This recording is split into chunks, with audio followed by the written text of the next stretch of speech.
It was 3 o'clock in the morning, dead in the middle of the harvest season of 1631, when a tiny, sleepy Irish fishing village was violently ripped from its slumber. The sound wasn't wind or tide, it was the sickening crunch of splintering wood and the raw, guttural screams of human terror. Shadows weren't just falling across the cottages. They were moving, with purpose, wielding torches and curved blades that glinted in the moonlight.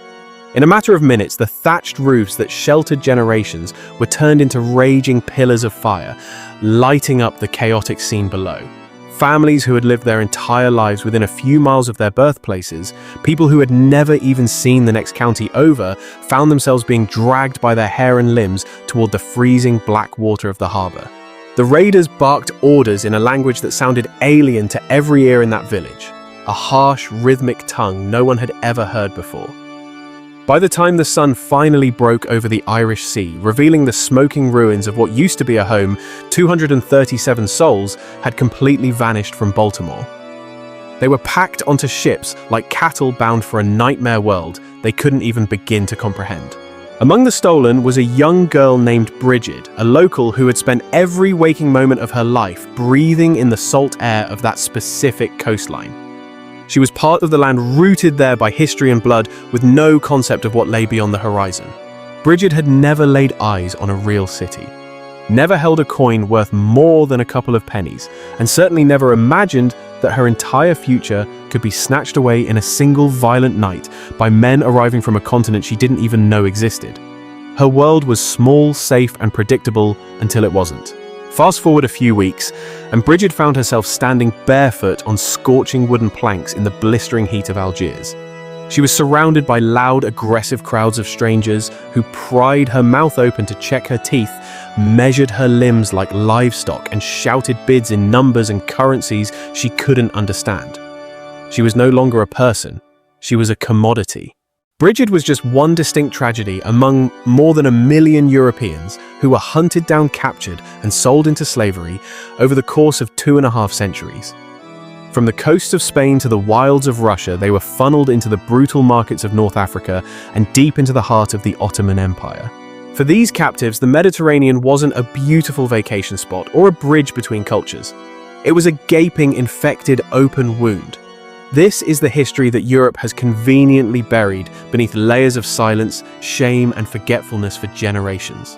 To truly accept this reality means confronting a terrifying suppressed truth. For over 200 years, entire coastlines from the green hills of Ireland to the rocky shores of Italy lived under the constant suffocating shadow of the Barbary corsairs. Countless women were swallowed up behind the high walls of harems, their identities erased, leaving behind almost no trace of their suffering or their stories. In this video, we are going to walk right beside women like Bridget, retracing their steps from freedom to chains. We're going to pull back the curtain on this forgotten chapter of history. We will examine the massive industrial machine that consumed their lives and ask the hard question that still hangs in the air. Without a good answer, why did the powers of Europe let this happen? Why did no one come to rescue them? But before we dive any deeper into this rabbit hole, do me a favor. Drop a comment down below and tell me which city and country you're watching from right now. I want to see where our global community is tuning in from. Now, to really grasp the nightmare that befell Bridget and the countless others snatched from their beds, you have to understand the enemy who took them. The Barbary corsairs weren't just desperate outlaws or ragtag pirates drifting aimlessly across the waves looking for a quick buck. These guys were professionals. They were part of a highly organized state-sponsored naval force. They operated out of heavily fortified port cities along the North African coast powerhouses like Algiers, Tunis, Tripoli, and the impenetrable Moroccan stronghold of Salé. These were thriving hubs of commerce built on the backs of stolen humanity. Behind every single raid, there was a complex infrastructure. You had governors collecting taxes on the loot admirals, meticulously planning naval campaigns, and sitting at the very top of the pyramid, the Ottoman Sultan himself. Every European dragged off ashore represented revenue flowing upward through a system of bribes, fees, and official government cuts. Make no mistake, this wasn't random violence. This was an industry, a massive churning economy. Their fleets moved with military precision. Sometimes it was a single swift vessel slipping through the fog. Other times it was entire squadrons of 20 or 30 ships coordinated and hunting like a pack of wolves circling their prey. They studied their targets with chilling accuracy. They mapped the coastlines of Spain, Italy, and France and pushed their boundaries as far north as England and Ireland, always probing for the soft underbelly.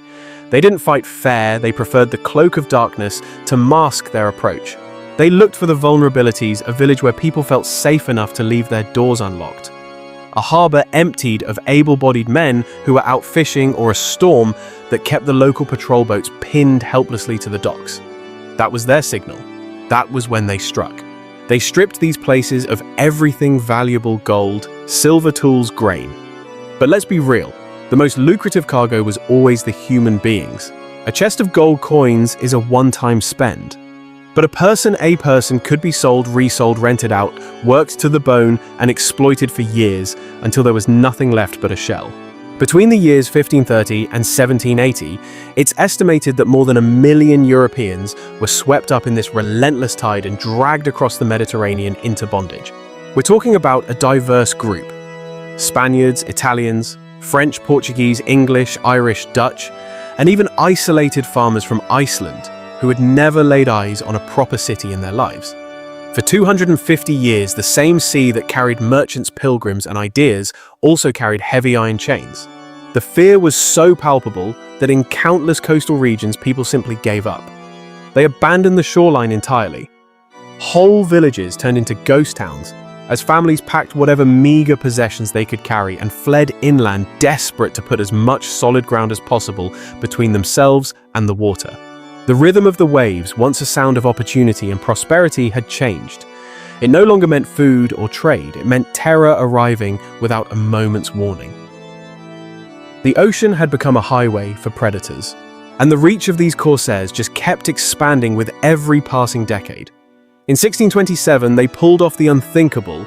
They sailed all the way to Iceland, a frozen edge of the world that most people in the south regarded as a myth. Around 400 people were seized from settlements so remote, so isolated, that they likely had no idea such enemies even existed on the planet. They were living on the edge of the map and the war came to them. Just picture it: a farmer in Iceland, a man who knew nothing but the biting wind, the snow, and the slow grinding turn of the seasons. He wakes up to his door being kicked in and the shouts of men speaking a language he's never heard. They're wearing clothes that look like costumes, waving curved swords and screaming commands in Arabic and Turkish. To that farmer, these men must have looked like demons conjured straight from a nightmare. It was a collision of worlds that shattered lives instantly. And it wasn't just the north. The Italian coast suffered the exact same brutal fate. Back in 1544, the legendary corsair admiral Hayreddin Barbarossa went on a rampage through towns and villages along the Italian shoreline. In just one single summer, around 7,000 people were carried away. Entire neighborhoods went silent. The laughter, the work, the life snuffed out in weeks. A decade later, in 1554, another massive assault struck the Spanish town of Vieste. Roughly 6,000 people vanished from that one location. Let that sink in. That is not a robbery. That is not a raid. That is a community being carved out of existence. One day, the streets are bustling with voices, markets, and children playing. The next day, the streets are dead silent, and every familiar face you knew is gone, headed for a slave market in North Africa. For anyone living near the coast, this fear was woven into the very fabric of their daily existence. Every single night, people lay their heads down, wondering if they would wake up free, men and women, or property. Fishermen scanned the horizon with the same intensity they used to watch their nets, looking for the silhouette of a lateen sail. Parents checked on their children obsessively, their ears straining against the silence for any sound outside. Church bells were no longer just for prayer. They were repurposed as panic alarms. Watchtowers sprouted up on cliffs and headlands all the way from Portugal to Greece, staring out at the sea. When a lookout spotted those unfamiliar sails on the horizon, he'd ring the bell like a madman and light a signal fire. Villagers would grab whatever they could carry and sprint for the hills, praying to God they could reach the high ground before the ship's keels touched the sand. Sometimes they made it, but often they didn't. The corsairs were smart. They adapted constantly. If one village built high walls, they'd just move down the coast to the next one. They paid local informants to sell out their neighbors and reveal the weak points in the defenses. They waited for nights of foul weather when the European patrol ships were stuck in port, unable to navigate the chop. They attacked during religious festivals when the entire town was in church or distracted by celebration, letting their guard down. They kept detailed intelligence dossiers, marking which places had cannons and which had only flimsy wooden gates. They knew which harbors were left unguarded after dark, which towns held wealthy merchants worth a high ransom, and which were filled with poor fishermen who could be sold cheaply in bulk lots. And here is the kicker. It wasn't only North Africans carrying out these raids. Some of the most ruthless and effective corsairs were actually Europeans who had crossed the line and joined the other side. These were the renegades. They converted to Islam, joined the fleets, and used their intimate knowledge of European languages, customs, and geography to plan devastating attacks on their former homelands. They could pose as friendly traders to dock in a port, gather intel, map the defenses, and then return months later leading a squadron of raiders to burn it all down. They knew which churches held the silver, which walls were just for show, and which harbors stood wide open at night. One of the most notorious of these traitors was a Dutch captain who came to be known as Simon the Dancer. This guy was a legend for all the wrong reasons. He started his career sailing under European flags, a respectable sailor. But eventually he switched his allegiance to the Barbary powers and climbed straight to the top of their ranks. In Algiers, he reinvented himself and became one of the wealthiest, most powerful corsair commanders in the city. He knew the Dutch waters like the back of his hand. He knew the shipping routes, the schedules, and the habits of his countrymen. And he exploited that knowledge without a shred of hesitation. He captured vessels flying the very same colors he had once sailed under. Men from his own homeland, maybe even guys he once shared a drink with, ended up in chains in the same markets that made him a rich man. For Simon, faith and nation were negotiable concepts. The only thing that remained constant was profit. The flow of captives and coin created an economy built entirely on human misery. Local governors in North Africa took their cut from every single sale. Ship owners took their profits and reinvested them into building faster, deadlier vessels for the next raid. It was a self-perpetuating cycle of violence. Blacksmiths stayed busy forging more chains and shackles. Brokers in the markets made their living connecting buyers with fresh victims. Even former slaves who had somehow bought their freedom sometimes stayed and became traders themselves, trapped in the gears of the very same machine that had once consumed them. You have to understand the nature of the beast. When a corrupt system is generating that kind of massive blood-soaked revenue, it never just politely fades away or dies of natural causes. It has to be hunted down, cornered, and violently dismantled. To truly grasp the mechanics of this demonic machine, we need to zoom in on the human cost. Let's look at the file of another young woman caught in the gears nearly 100 years after Bridget vanished. Her name was Lisbeth van Rijn, just 22 years old, hailing from the Dutch Republic. The year was 1731. She was a passenger on a standard merchant ship sailing off the coast of Spain. It was supposed to be a simple, by-the-book run, drop off the goods, head back to port, marry her fiancé, and settle into the quiet, comfortable life of a housewife. But the enemy strikes when you least expect it. At the crack of dawn, the watchmen screamed out a warning sails on the horizon. At first they thought it was a friendly escort, a guardian angel. Then the deception dropped, the true colors ran up the mast, and a cannon shot screamed across their bow. It was the corsairs.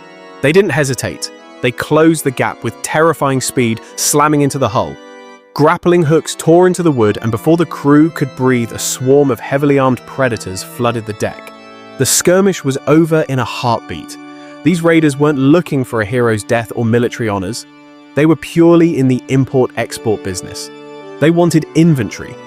Any man over 40 or anyone looking too frail to survive the crushing weight of hard labor was gutted on the spot and tossed overboard like trash. The ship's deck turned into a slaughterhouse within minutes. The younger men, the ones with strong backs who could survive years of torture, chained to a rowing bench, were beaten senseless and thrown into the dark belly of the ship. The women, regardless of their status or age, were hogtied with coarse rope. The pirates ripped rings from their fingers and tore necklaces from their throats. Once the ship was fully under their command, they turned the helm south, straight toward the heart of the darkness in Africa. Lisbeth was shoved into the hold. That space wasn't built for passengers, it was barely built for livestock. But the logistics didn't matter to the captors. They packed human bodies into the gloom until there wasn't an inch of floor left visible. Imagine roughly 40 women chained wrist to wrist, ankle to ankle, crushed together in a suffocating pile. No sunlight, no ventilation. Just the groaning of timber, the relentless crashing of the ocean, and a chorus of weeping and desperate prayers in languages Lisbeth couldn't even identify. That nightmare passage lasted 17 agonizing days. 17 days without a glimpse of the sky. The sanitation situation was horrific. Buckets overflowed, almost immediately turning the floor into a cesspool. The air was thick with the toxic stench of fear, sweat, vomit, and human waste.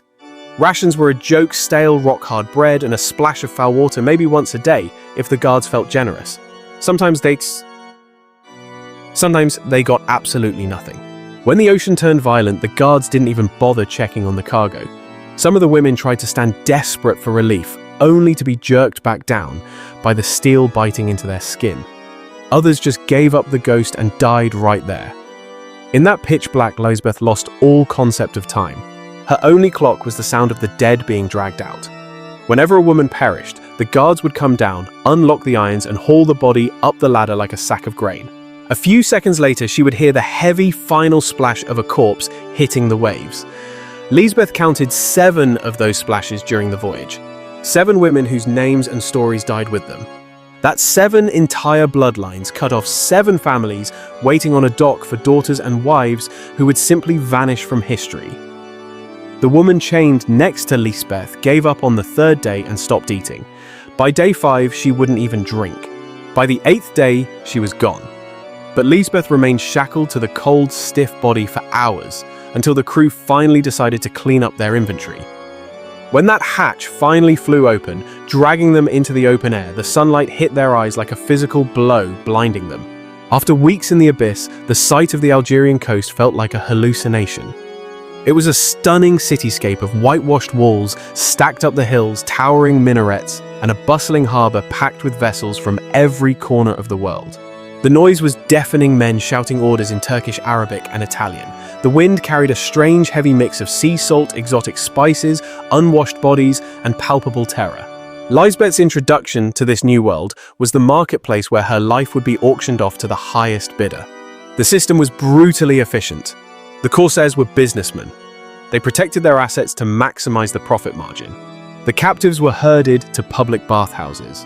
Workers scrubbed them down with rough rags and freezing water washing away the filth of the voyage. Wounds were patched up not out of kindness, but to ensure the product looked viable on the auction block. Nobody buys damaged goods. Once they were cleaned up, the sorting process began. It was industrial. Strong young men were filtered out and sent one way, destined for the galleys or the massive construction projects of the city. These men would burn their lives away, building fortress walls or rowing warships until their hearts gave out. The life expectancy for a galley slave wasn't measured in decades, it was measured in months. Disease, malnutrition, and the whip claimed most of them before they ever saw a grey hair. The educated ones, men who knew math, navigation, or specialized trades, were pulled from the line. They fetched a premium price as accountants, tutors, or master craftsmen. Their living conditions were slightly less hellish, but make no mistake, they were still chattel. Their intellect made them valuable assets, but it didn't buy them their freedom. Then they came for the children. Boys and girls young enough to be molded were separated from the pack. Some were funneled into domestic slavery. Others were put into a rigorous indoctrination program, converted and raised as soldiers or bureaucrats for the regime. This was total erasure. They would grow up speaking a foreign tongue, praying to a different god, their birth names and histories wiped clean from their minds. By the time they were adults, they wouldn't even remember the faces of the mothers who bore them. The women were categorized by age and utility. Those over 35 were generally assigned to hard labor, grinding wheat, scrubbing floors, hauling water, and cooking for massive households. Their existence was an endless loop of exhaustion. They slept in corners or hallways. If they got sick or too frail to work, they were sold off for pennies to the poor or just kicked out into the street to die. But the young women, those between 15 and 30, were a different category entirely. They were the prime stock. These women were marched onto raised platforms in the center of the slave markets put on display for the elite. The atmosphere was suffocating. Crowds of men pressed in, circling the platforms like sharks. Potential buyers would reach out, grabbing arms and legs, squeezing the muscle to test for firmness. They pried open mouths to check teeth, just like you would inspect a horse at a county fair. They scrutinized every inch of skin, looking for scars, rashes, or imperfections that could drive the price down. In many of these markets, they stripped the women completely naked. Dignity was non-existent here. Cash flow was the only god they worshipped. Foreign travelers who saw this were often sick to their stomachs. Pierre Dan, a French friar operating in Algiers in the 1630s to ransom captives, wrote extensive reports on this horror. He documented how Christian women were paraded nude in the town squares, poked, prodded, and evaluated as if they were prize cattle being sold to a butcher. Buyers felt entitled to touch them anywhere they wanted, completely ignoring the tears and the begging. If a woman tried to cover her shame or pull away, she was thrashed right there in front of the crowd, until her spirit broke. The message was loud and clear: you don't own yourself anymore. You belong to the wallet with the most gold. And this wasn't happening in some dark back alley. This was happening at high noon in the city centre under the open sky. Children walked right past these auctions on their way to school. Local vendors sold snacks and trinkets next to the slave blocks. The government took a tax cut from every single sale. The entire system was legal, normalized, and woven into the fabric of daily life. And it was on a platform just like this months prior that Bridget O'Callaghan had stood. A simple girl from a windy, rugged Irish village where she knew every neighbour by name, who had never ventured further than the local coastline, was now standing exposed to the leering gazes of hundreds of foreign men. She couldn't understand the babble of languages swarming around her. She didn't recognize the strange coins changing hands, placing a monetary value on her life. All she knew was that men were shouting, pointing fingers at her and signaling bids. One of them was a powerful merchant from the Ottoman interior, a man with a vast portfolio of slaves who needed a new addition for his collection in Istanbul. He studied Bridget with a cold, calculated stare as the price climbed higher. He assessed her potential the way a rancher looks at breeding stock. Finally, he raised his hand and outbid the competition. The auctioneer slammed his staff down, shouting the final price, and just like that, the deal was closed. Bridget was hauled off the stage, still unable to comprehend a single word spoken around her. She didn't yet realize that the man holding her leash was about to drag her into a world far more restrictive and terrifying than the open market. She was heading into a hidden world behind high, impenetrable walls, a place where no magistrate or law could reach her, and where her body would be used as both a trophy and a tool. For Bridget, the nightmare was shifting into a new, darker phase. Her long journey into the heart of the harem was just getting started. In the sprawling city of Istanbul, her entire universe was about to shrink, dramatically collapsing, until it consisted of nothing more than a single stone courtyard, a long, dim hallway, and a heavy wooden door that only locked from the outside. The voyage from Algiers had been a grueling ordeal, dragging on for weeks in the suffocating darkness of yet another cargo hold. But this time she wasn't alone with her neighbors. She was packed in tight with women snatched from every corner of Europe. You had Italians, Spaniards, Greeks, and French women all huddled together. None of them spoke Bridget's tongue, but they didn't need words. Every single one of them understood the terrifying reality of their situation. There was no road that led back home. When the ship finally cut through the waters of the Bosphorus, the guards wasted no time driving them onto dry land. They were marched straight to a massive private residence, a fortress of a home completely hidden from the street by towering, imposing walls designed to keep secrets in and the world out. Once inside, the transition was brutal and efficient. Strange women immediately took charge of her barking orders in a patchwork of broken languages, just coherent enough to command obedience. They stripped her of her travel-worn clothes, taking the rough fabric she had worn since Ireland and feeding them directly into the flames of a burning brazier. That material, which had come all the way from the Irish coast and still carried the faint familiar scent of peat smoke and salt air, turned to grey ash in a matter of seconds. Her past was literally burning in front of her. They scrubbed her down with perfumed water, detangled her matted hair, and draped her in the complex layered garments typical of the Ottoman style.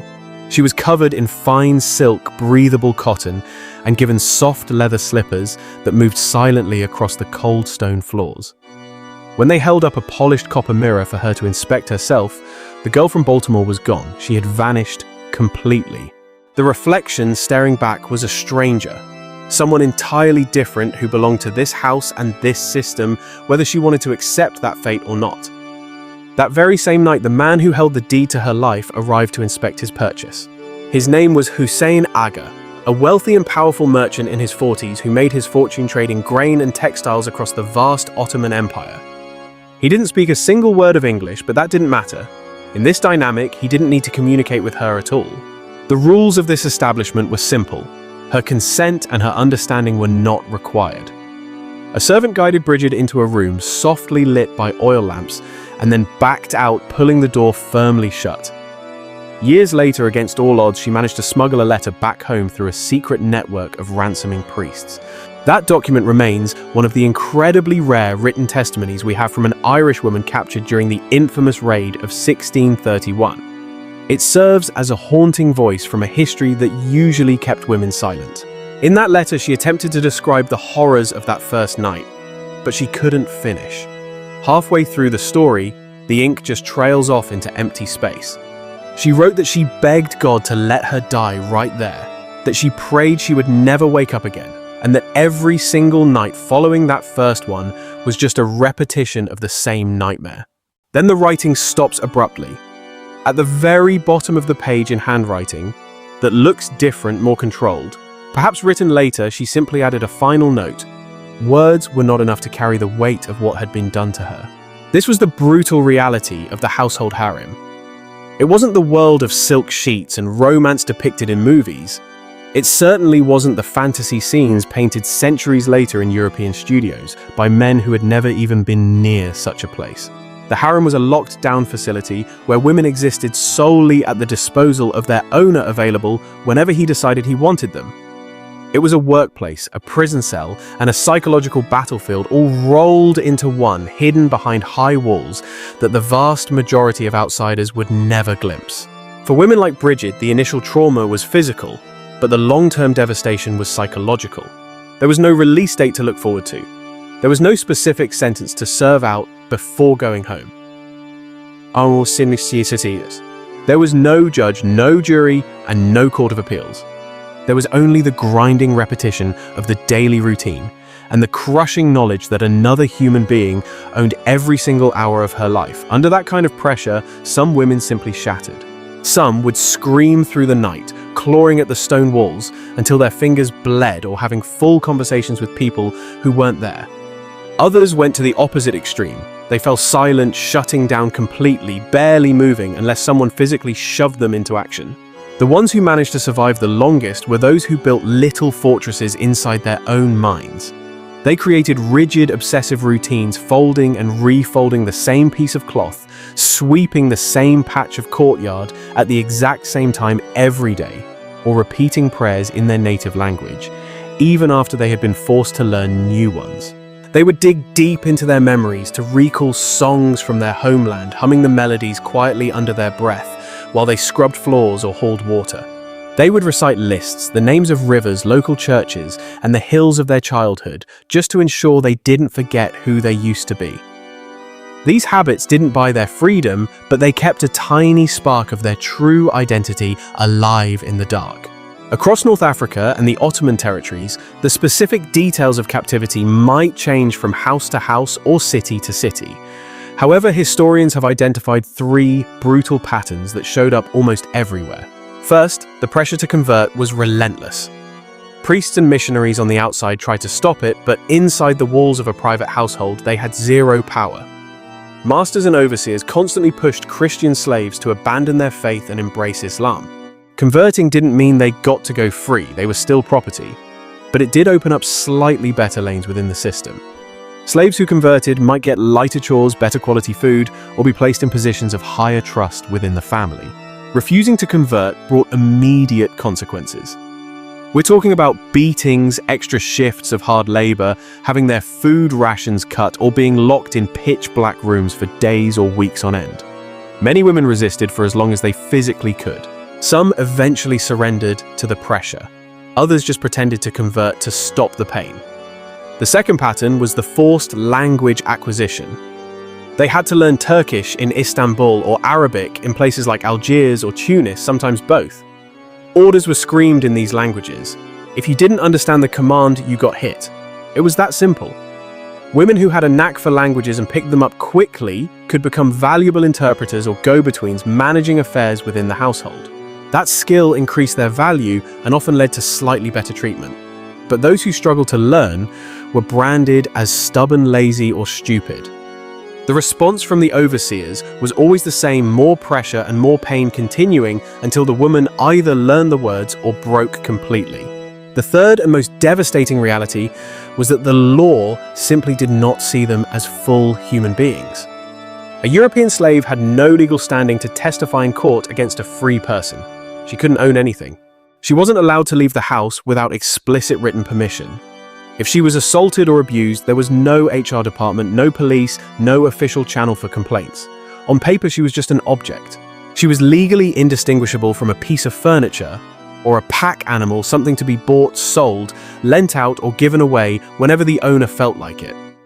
Within this grim framework, women usually fell into one of three categories. Many became domestic laborers, the engines that kept the house running. They were up before the sun to light fires, grind grain by hand, haul heavy buckets of water, scrub stone floors, wash piles of laundry, and cook for massive households. The work was backbreaking and never-ending. Mistakes were not tolerated. Burning a loaf of bread, spilling a jar of oil, or breaking a ceramic dish, any of these minor accidents could result in a severe beating or being sent to bed without food. These women almost never saw anyone outside the family that owned them. Their entire world consisted of a hot kitchen, a small courtyard, and a sleeping mat in the corner. Years of this relentless labor and high stress aged them at terrifying speed. When they became too physically broken to keep up the pace, they were often sold off to poorer buyers or just kicked out onto the street to fend for themselves. The second group were the concubines. If a master decided a woman was attractive, he could claim her as a sexual partner without any ceremony or courtship. In the wealthier mansions, you might have several concubines living under the same roof, all locked in a desperate competition for favors, new clothes, jewelry, or just slightly better meals. The unspoken rule of the house was simple: if you bore a son, your status shot up. Your position became more secure, and there was even a chance you might be granted freedom later in life. But if a woman failed to produce children, or if the master simply got bored, she could be demoted back to scrubbing floors or sold off to someone else.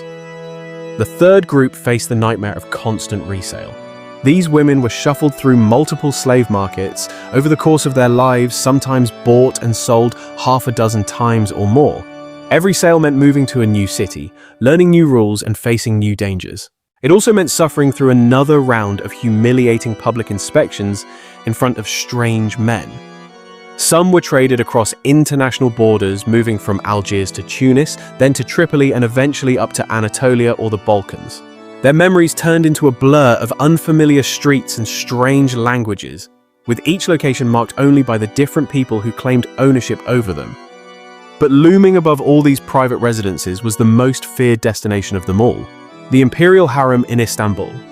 Contrary to the popular legends and myths, the harem wasn't just a single room filled with women lounging around in silk robes eating grapes. It was a massive, sprawling complex located inside Topkapi Palace, the absolute nerve center of Ottoman power. This place contained more than 400 rooms of all different sizes. It was a labyrinth of courtyards, gardens, industrial kitchens, bathhouses, classrooms, and corridors so long and winding that some women lived there for years without ever seeing certain sections of the building. At its absolute peak, the imperial harem housed between 500 and 1,000 women at the same time. It was essentially a small self-contained city built entirely out of female bodies and the servants assigned to guard them. Interestingly, the vast majority of these women were not European. Most of them came from the Caucasus region, Circassian and Georgian girls who had been captured or sold by local warlords and traffickers. The Ottoman elites viewed them as the gold standard of beauty. However, a minority of the women came from much, much farther away. Then you had the women from Russia, Poland, the Balkans, and on very rare occasions those captured from Western Europe. These weren't just captives, they were treated like high-end luxury assets, the blue-chip stocks of the human flesh market. Because they were scarcer than the others, they commanded a different kind of attention, drawing the eyes of the wealthiest buyers who were looking for something exotic to display. But getting into the imperial harem, that wasn't simple. It was like trying to break into the most exclusive high-security facility on Earth. You had to survive a gauntlet of selection processes. The Sultan's personal headhunters were out there traveling to the major slave hubs, standing in the back of auction houses, scrutinizing every captive and asking probing questions to weed out anyone who didn't make the cut. They were hunting for a very specific set of traits. They wanted youth, obviously, but they also demanded perfect physical health, facial symmetry that bordered on mathematical perfection, and a temperament that was calm enough to suggest the girl could be programmed someone who could learn fast and obey orders without question. If a girl showed even a glimmer of that potential, the transaction was made immediately. She was purchased and shipped off to Istanbul for the next phase. But don't think the ordeal ended there. Once they arrived in the capital, the inspection process shifted from a general overview to a microscopic, invasive examination. We are talking about palace doctors and senior matrons going over every square inch of these women. They checked their teeth, the quality of their skin, the clarity of their eyes, and the texture of their hair. They analyzed everything: how the new arrivals walked across a room, how they reacted to sudden commands, and whether they showed any signs of uncontrolled rage or paralyzing fear. A huge number of them washed out right here. If they didn't meet the gold standard, they were sold off to the households of government bureaucrats or military officers. Only a tiny elite percentage actually breached the inner sanctum of the harem training system. And for the few who made it inside, their reality was about to shift into something entirely different. They were dropped into a rigid military-grade hierarchy defined by rank and title. The place was run by the older women, the veterans who had survived the system for decades, and now enforced iron-fisted discipline. These matriarchs called the shots, deciding who scrubbed the floors, who worked in the kitchens, who was allowed to study music, and who had the privilege of serving the senior concubines. Every newcomer started at absolute zero, right at the bottom of the food chain. They were assigned the most menial, back-breaking labor, and were under 24-hour surveillance. This wasn't a weekend seminar. This was a re-education program that dragged on for years. If they didn't speak Turkish, they were forced to learn it, effectively erasing their past communication. They were drilled in court etiquette until it became muscle memory. They learned exactly how to glide across a floor, the precise way to sit, the ritual of serving coffee, how to speak to powerful officials, and how to lower their gaze at the exact second demanded by protocol. They spent hours practicing the high arts, music complex, dance routines, intricate embroidery, and calligraphy. They were indoctrinated with the folklore stories and poetry that the Ottoman elite considered sophisticated, ensuring they could hold a conversation that pleased their masters. The entire objective of this machine was to mold them into the perfect companion for exactly one man at the center of this universe, the Sultan. But let's cut through the Hollywood romance and look at the cold, hard data, because the statistical reality shatters the fantasy completely. Even though you had hundreds of women living inside this harem complex, the vast majority of them never even got into the same room as the Sultan. Historians estimate that maybe 50 to 100 women in the entire palace would ever have any personal contact with him whatsoever. And out of that already small group, only a handful, maybe 5 to 10 women over the course of an entire reign, would actually spend the night with him and bear his children. The odds were astronomically low. The rest of them, they spent their entire lives in a state of perpetual waiting, hoping for a summons that never arrived. Year after year, they watched fresh batches of younger girls come in and replace them while the favorites climbed the ladder. As they got older, their window of opportunity slammed shut. Some of them were repurposed to serve the Sultan's mother, his official wives, or look after the royal children. Others were promoted to become overseers of the new slaves, turning around and inflicting the same harsh discipline on the next generation that had been inflicted on them. But there was one final brutal rule that governed this system. When a sultan died, the clock stopped. Any woman in that harem who hadn't provided him with an heir instantly lost whatever fragile status she had managed to scrape together. They were packed up and shipped off to a separate facility known as the Old Palace. This was essentially a retirement home for the discarded, a separate complex where former harem women were sent to live out the rest of their natural lives in obscurity. They were never allowed to marry. They were never allowed to leave. They existed in a sort of suspended animation, frozen in time, just waiting for death, which for many of them was probably the first taste of actual freedom they had experienced since they were little girls. The Ottoman administrative records are incredibly dry and bureaucratic, but if you look closely, you catch these rare, heartbreaking glimpses of individual lives. There's one document that mentions a woman listed simply as Katerina binti Yorgi, Katerina, daughter of George. She was processed into the imperial harem around the year 1650, likely snatched up from somewhere along the Adriatic coast when she was just a teenager. The palace registers track her existence across decades like inventory in a warehouse. She pops up first as a low-ranking servant, then later as an assistant to some high-ranking women, and finally as an aging attendant shunted off to the old palace. She died in the year 1702 at roughly 67 years of age. The entry that records her passing is brutal in its brevity.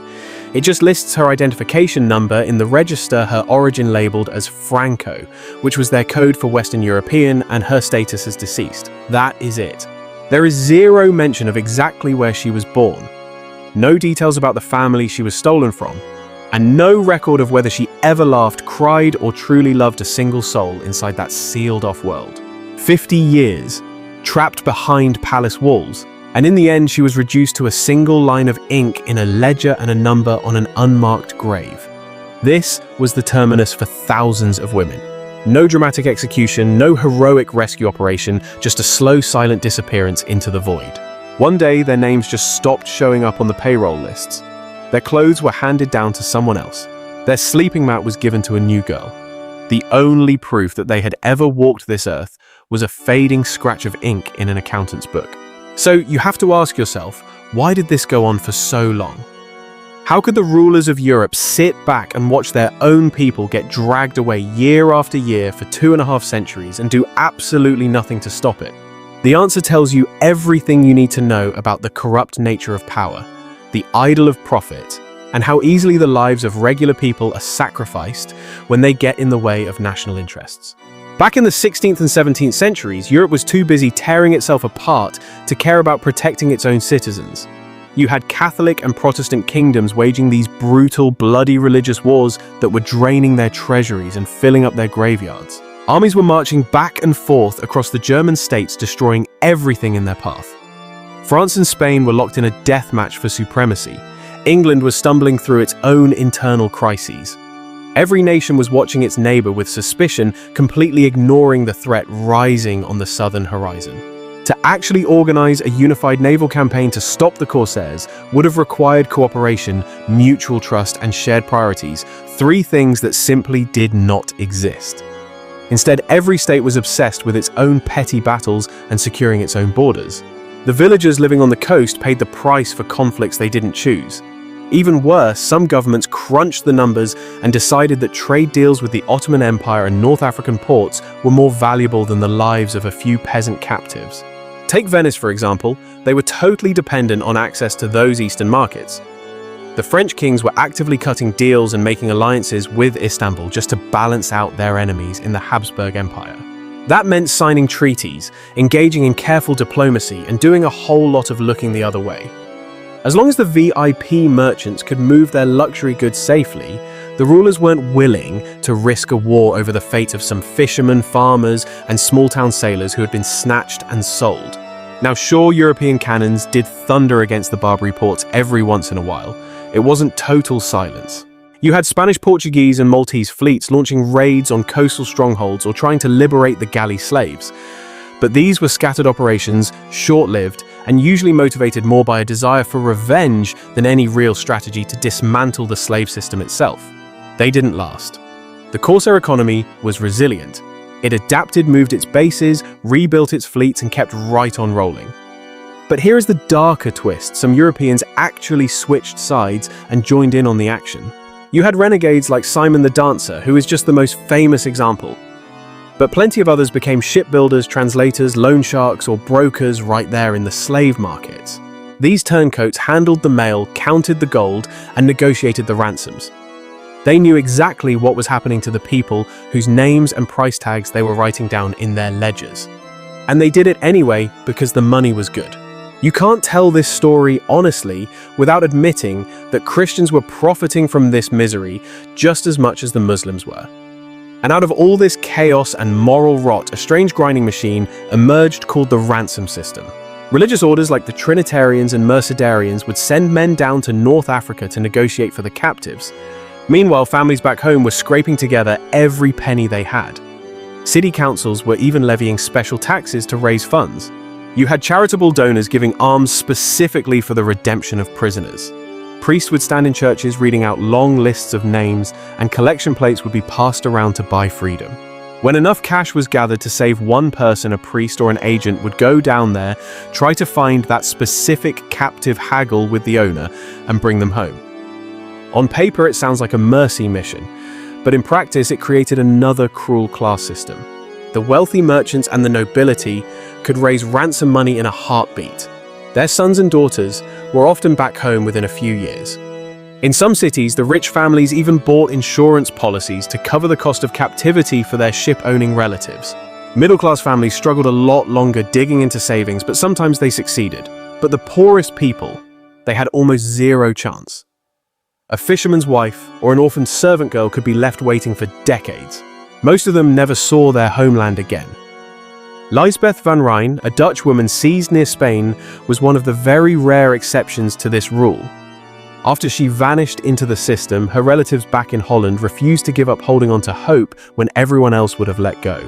They didn't just sell off a few trinkets, they liquidated everything. They had the tools of their trade, the furniture right out of their living rooms, and even the family plots of land that had been passed down for generations. When that wasn't enough, they had to humble themselves, crawling to the church and the town council to beg for a bailout. It took them 8 long, agonizing years to scrape that money together. We're talking about 200 guilders a sum.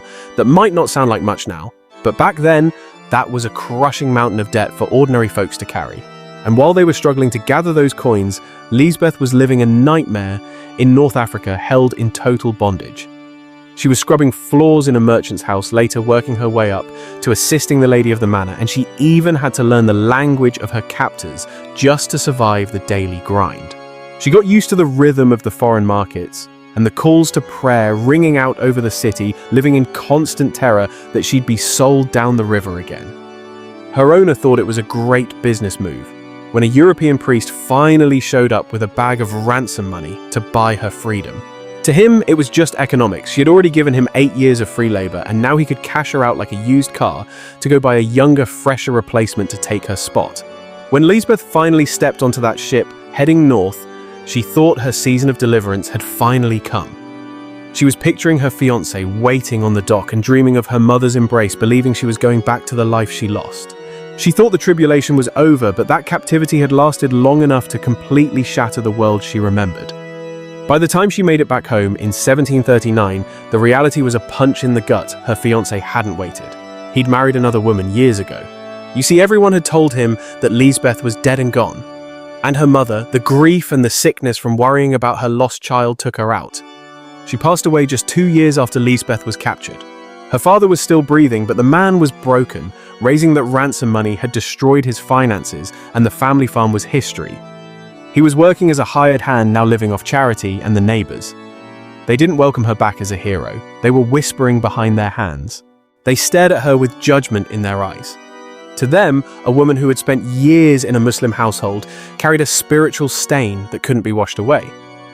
They let their imaginations run wild about what happened to her over there and what she was forced to do to survive.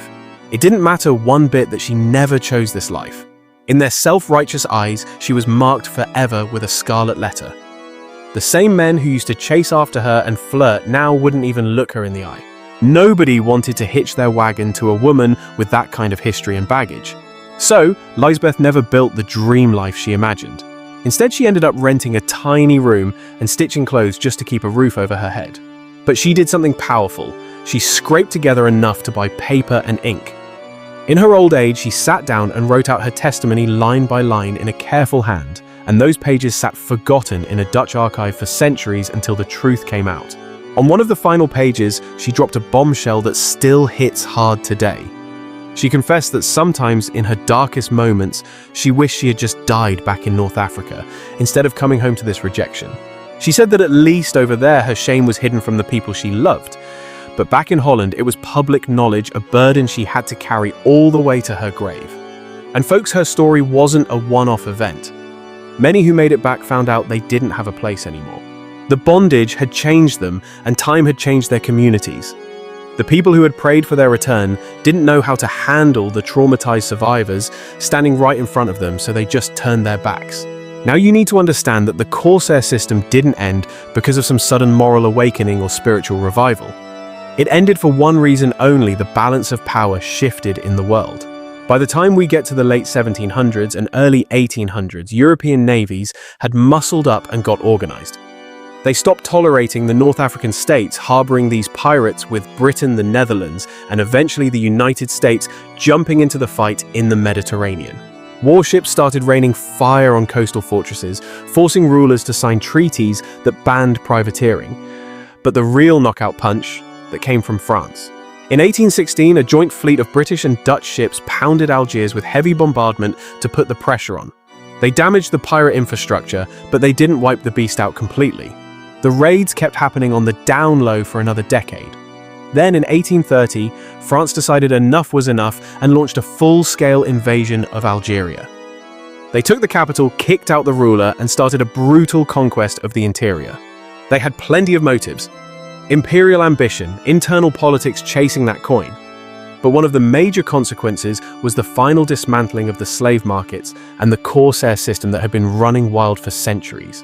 There were no more state-sanctioned raiding fleets sailing out of Algerian harbors to sweep the European coasts for human cargo. No more public auctions of newly captured Christians happening in the town squares.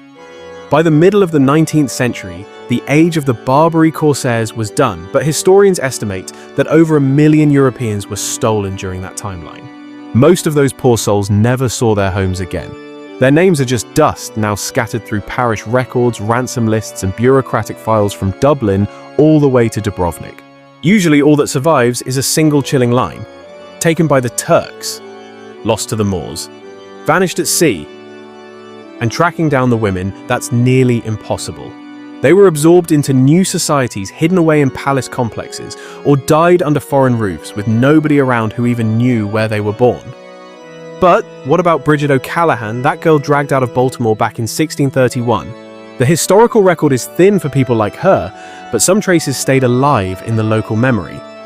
For years after that raid, the church back in Baltimore would read out a list of the missing every single Sunday service. They'd call out the names of the men, women, and children sending up prayers for their deliverance. And you better believe Bridget's name was right there on that list. Week after week, year after year, the congregation would say amen into a silence that never broke. Meanwhile, Bridget was spending decades trapped inside the Ottoman world. After the first brutal years, she learned enough Turkish to understand orders and enough customs to avoid the worst punishments. She stood there and watched fresh boatloads of girls arrive crying and in shock, looking exactly like she did when she first got there. She watched the older slaves get sick and get sold off. Time started to blur. Seasons turned, empires rose and fell in the distance, but inside those walls, her routine was a prison that never changed. Eventually, maybe after her master died, or as an act of calculated piety, she was manumitted. In those Muslim societies, freeing a slave was seen as a charitable act, something you did to clear your ledger before you met your maker. A man who had owned human beings for decades might try to balance his conscience and fix his reputation by letting a few go. But here's the kicker, that freedom came with absolutely nothing attached. No home, no income, no path back to Ireland. Bridget walked out of the house where she'd spent her entire adult life with nothing but a bundle of clothes and no clue what to do next. She managed to link up with a community of other freed Christians and some enslaved women who had a back channel to European priests in Istanbul. Through that underground network, she finally sent a letter back to Ireland, the one describing her first night before it cut off. She asked the hard questions. Is my family still alive? Does Baltimore even exist? Do you remember me? We don't know if she ever got an answer. We do know that for decades her name was read in that village church, but slowly the list of captives got shorter as people assumed the missing were dead. A new generation grew up that had never seen the faces behind those names. One Sunday, the priest unrolled a fresh list and Bridget's name wasn't on it anymore. The prayers moved on to new problems. Now some versions of the story say she actually made it back to the Irish coast in her old age, only to find a place she barely recognized. The harbour had changed. The houses had been rebuilt over the scars of the raid. The families she knew were gone, and her parents had been in the ground for a long time.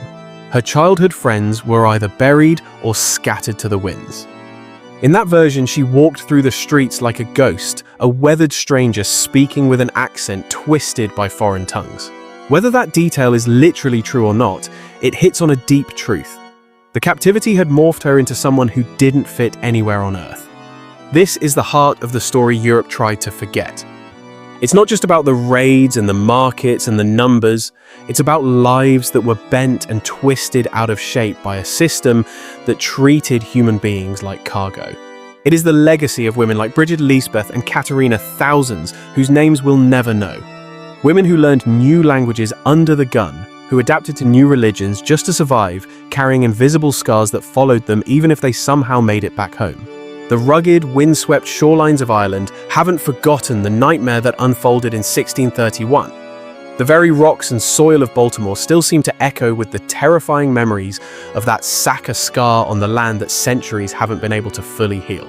If you dig deep into the dusty, forgotten archives of Istanbul, sift through the records in Algiers, or scour the libraries of European port cities, you will find the paper trail of this brutal trade.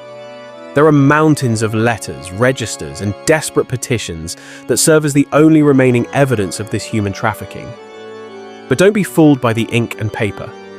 Every single dry entry on those lists represents a living, breathing soul whose world was shattered in an instant. It signifies a life violently cleaved into a before and an after, marked forever by the sickening crunch of a door being kicked in under the cover of darkness.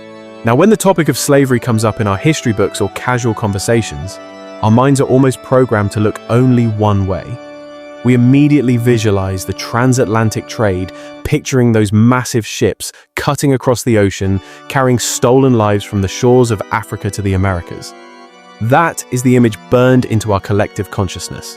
Make no mistake that tragic history is undeniably real and critically important, but it is far from the complete picture. We have to open our eyes to the reality that for hundreds of years, the Mediterranean was also a chaotic superhighway for human bondage. It wasn't a one-way street. It was a complex web of misery where captivity flowed in every conceivable direction, ensnaring people from all walks of life.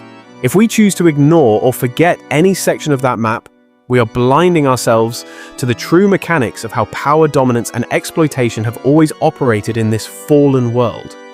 You can't claim to understand the game if you only look at half the board. But things are different for you now.